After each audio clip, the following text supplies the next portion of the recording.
ഈ കർഷകർ ഡൽഹിയിലേക്ക് വരുന്നത് പാർലമെന്റ് ആക്രമിക്കാനോ ചെങ്കോട്ട പിടിച്ചെടുക്കാനോ ഒന്നുമല്ല. തങ്ങളുടെ ആവശ്യങ്ങൾ ഭരണാധികാരികൾക്ക് മുൻപിൽ വെക്കാൻ സമരം ചെയ്യാനാണ്. അവരെ ഇങ്ങനെ ശത്രു സൈന്യത്തെ നേരിടുന്നത് പോലെ നേരിടുന്നത് എന്തിനാണ്? ശത്രു സൈന്യത്തെ നേരിടുന്നത് പോലെയൊന്നുമല്ല അഭിലാഷയെ നേരിട്ടുകൊണ്ടിരിക്കുന്നത്. കഴിഞ്ഞ തവണ അവർ ഡൽഹിയിലേക്ക് വന്ന സമയത്ത് എന്താണ് സംഭവിച്ചതെന്ന കാര്യം എല്ലാവരും കണ്ടതാണ്. അപ്പോൾ ഡൽഹിയിൽ സമരം ചെയ്ത് ട്രാക്ടറുകളുമായി മാർച്ച് ചെയ്ത് വന്ന് മാത്രമല്ലല്ലോ ചർച്ച നടത്താൻ കഴിയുന്നത്.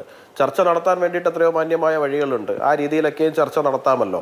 അപ്പോൾ ആ രീതിയിലേക്ക് അവർ ചർച്ചയ്ക്ക് വരട്ടെ, ചർച്ച നടക്കും. ചർച്ച വളരെ ആരോഗ്യപരമായി തന്നെ ചർച്ച നടക്കട്ടെ. അവർ ഉന്നയിച്ചിരിക്കുന്ന ആവശ്യങ്ങൾ എന്തൊക്കെയാണെന്നുള്ള കാര്യം പരിശോധിച്ചുകൊണ്ടിരിക്കുന്നുണ്ട് ഗവൺമെന്റ്. അതിൻ്റെ പേരിൽ അതിൻ്റെ പുറത്ത് ചർച്ചകൾ നടക്കും. ആ ചർച്ചകളുടെ അടിസ്ഥാനത്തിൽ ആ ആവശ്യങ്ങളിൽ നമുക്ക് എന്തൊക്കെയാണോ നടത്തി കൊടുക്കാൻ കഴിയുന്നത്, സർക്കാരിനെ സംബന്ധിച്ചിടത്തോളം എന്തൊക്കെയാണോ നടത്തി കൊടുക്കാൻ കഴിയുന്നത്, അത് നടത്തി കൊടുക്കാൻ വേണ്ടിയിട്ടുള്ള പരിശ്രമങ്ങൾ തീർച്ചയായിട്ടും സർക്കാരിന്റെ ഭാഗത്തു നിന്നുണ്ടാകും എന്ന് തന്നെയാണ് ഞാൻ മനസ്സിലാക്കുന്നത്. ഉണ്ടായിട്ടുള്ള ഒരു സമരമല്ല. കഴിഞ്ഞ സമരത്തിനൊടുവിൽ നൽകിയിട്ടുള്ള വാഗ്ദാനങ്ങൾ പാലിക്കപ്പെട്ടില്ല എന്ന വ്യഥയോടുകൂടിയാണ് ഒരു കൂട്ടം കർഷകർ വരുന്നത്.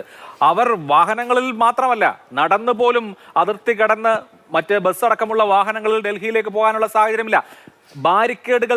അടുത്തേക്ക് ചെല്ലാൻ പോലും അവർക്ക് കഴിയുന്നില്ല. നമ്മൾ മുമ്പ് കണ്ടിട്ടുണ്ടോ ഡ്രോണുകളിൽ കണ്ണീർവാതക ഷെല്ലുകൾ വർഷിക്കുന്നത്? ഡ്രോണുകൾ ആളില്ലാ വിമാനങ്ങൾ പറത്തി ഈ ആളുകളുടെ, ഈ കർഷകരുടെ മേൽ ഗ്രനേഡുകളും ഈ പറഞ്ഞ കണ്ണീർവാതക ഷെല്ലുകളും വർഷിച്ചുകൊണ്ടിരിക്കുകയാണ്. അല്ല, ഇന്ത്യയിൽ എല്ലായിടത്തും സമരങ്ങൾ നടക്കുമ്പോൾ തീർച്ചയായിട്ടും ബുള്ളറ്റ് അല്ലല്ലോ ഫയർ ചെയ്യുന്നത്. കണ്ണീർവാതക ഷെല്ലുകൾ തന്നെയാണ് സമരങ്ങൾക്ക് നേരെ എല്ലാവരും ഉപയോഗിച്ചുകൊണ്ടിരിക്കുന്നത്.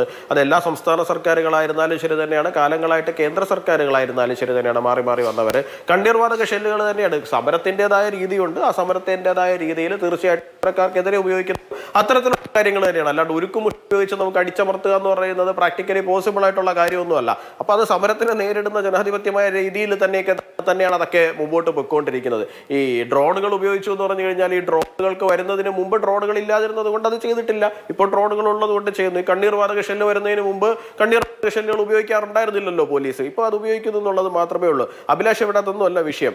ഈ ഗവൺമെന്റിനെ സംബന്ധിച്ചിടത്തോളം കർഷകർക്ക് മുൻപുണ്ടായിരുന്നതിനേക്കാളിലും വളരെ ആനുകൂല്യങ്ങളാകട്ടെ, അവർക്ക് അർഹപ്പെട്ട രീതിയിലുള്ള അല്ലെങ്കിൽ കാർഷിക മേഖലയ്ക്ക് അത്രയധികം പ്രാധാന്യം നൽകിക്കൊണ്ട് മുമ്പോട്ട് പോകുന്ന ഒരു കേന്ദ്ര സർക്കാരാണ് നിലവിൽ കേന്ദ്രം ഭരിച്ചുകൊണ്ടിരിക്കുന്നത്. ഞാൻ ചില കണക്കുകളിലേക്ക് മാത്രം വരാം. 2013-14 കാലഘട്ടങ്ങളിൽ 27,662 കോടി രൂപയാണ് ബഡ്ജറ്റ് അലോക്കേഷനിൽ കാർഷിക രംഗത്തിന് വേണ്ടിയിട്ട് മാറ്റിവെച്ചതെന്നുണ്ടെങ്കിൽ 2023-24 1,25,000 കോടി രൂപയാണ്. 25,000 കോടി എവിടെ കിടക്കുന്നു, 1,25,000 കോടി എവിടെ കിടക്കുന്നു എന്നൊക്കെ ഉള്ള കാര്യം നമുക്ക് വെറുതെ ഒന്ന് കണ്ടാൽ തന്നെ നമുക്ക് മനസ്സിലാകുന്നതാണ്.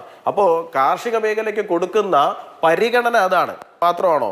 PM കിസാൻ യോജന വഴി 11 കോടി കർഷകർക്കാണ്, 11.8 എന്ന് ലേറ്റസ്റ്റ് ആയിട്ട് പറയുന്നുണ്ടെങ്കിലും എൻ്റെ കയ്യിലുള്ള ഡേറ്റ അനുസരിച്ചിട്ട് 11 കോടി കർഷകർക്കാണ് 3 മാസം കൂടുമ്പോൾ 2,000 രൂപ വെച്ചിട്ട് വർഷം 6,000 രൂപ വെച്ച് കൊടുത്തുകൊണ്ടിരിക്കുന്നത്. തന്നെ ഏതാണ്ട് 2.81 ലക്ഷം കോടി രൂപ ഇതിനോടകം കർഷകർക്ക് കൊടുത്തു കഴിഞ്ഞു.